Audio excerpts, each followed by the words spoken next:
ISO 9001 or ISO 9001 is often referred to simply as the standard, which saves repeated references to ISO 9001. Within the document, the standard refers to itself as this standard or this international standard. Chapters or sections are referred to as clauses. The actual requirements only begin in Clause 4. Clause 0 is an introduction that briefly describes the process approach adopted by the standard.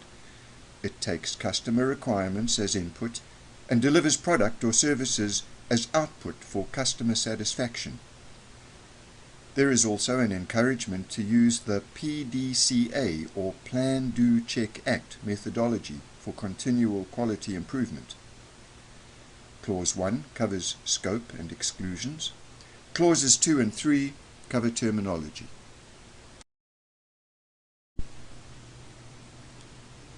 Now take time to do a self-assessment. What does 2008 signify in ISO 9001-2008?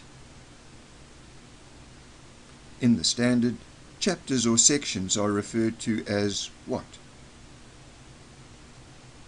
What does a process do? What does the four-letter acronym PDCA stand for? In the context of this standard, what is the PDCA methodology to be used for? Pause the presentation here and answer all the assessment questions. Then proceed to the next slide to check your answers. Pause and then resume the presentation once you have checked your answers. Clause 4 deals with the requirement for there to be a quality management system, or QMS as it is commonly referred to. 4.1 requires that the QMS be documented and implemented in the form of a system of integrated processes, which shall be continually monitored for opportunities to be improved. These processes shall cover all essential organizational functions such as management activities, product or service realization, and the provision of necessary resources to that end.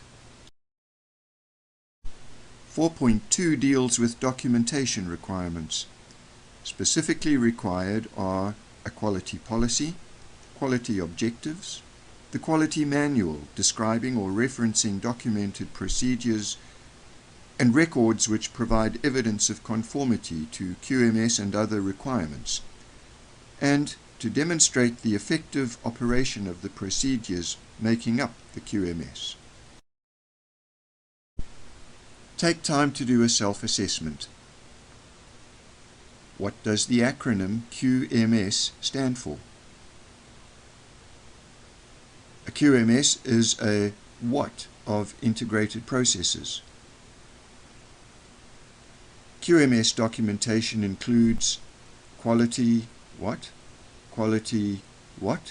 and a quality what. What documentation provides evidence of conformity to QMS and other requirements? Pause the presentation here and answer all the assessment questions. Then proceed to the next slide to check your answers.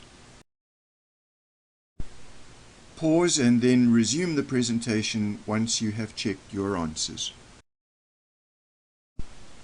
Clause 5 deals with the roles and responsibilities of the organization's most senior level of management. It is not enough for management to be committed to implementing the QMS. 5.1 states that they have to provide evidence of management's commitment to develop, implement, and continually improve the effectiveness of the QMS.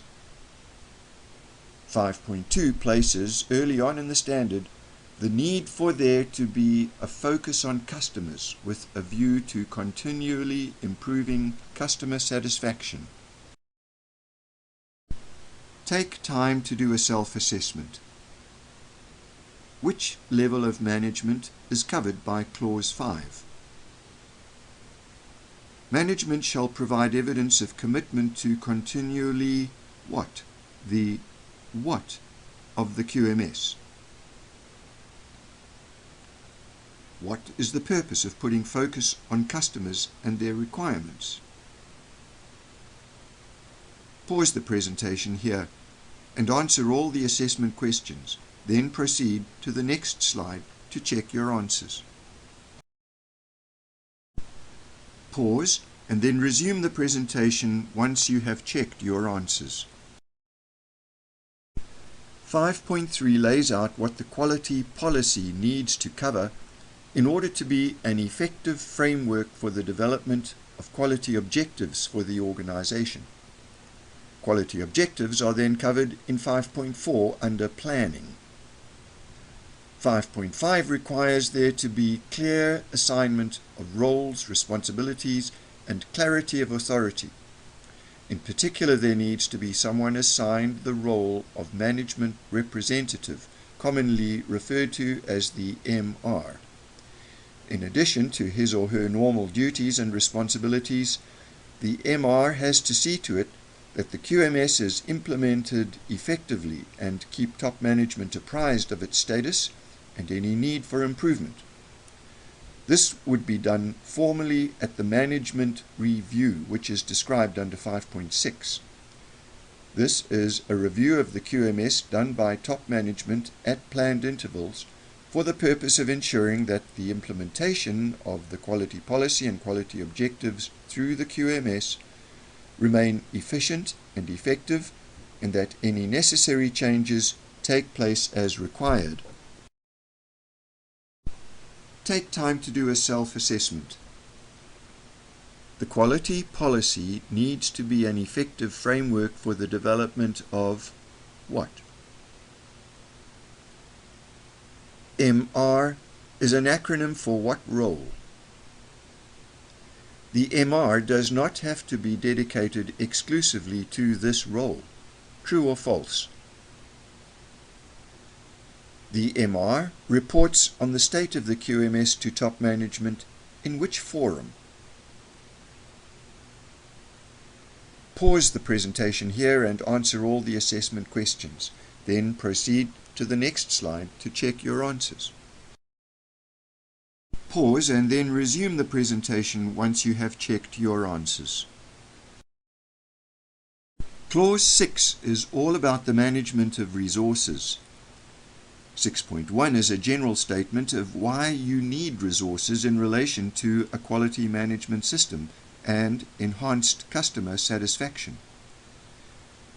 QMS requirements for human resources are laid out in 6.2, which describes the organization's responsibility for ensuring competence and training where necessary, and ensuring that staff are aware of the relevance and importance of their activities in the bigger picture of the organization's quality objectives.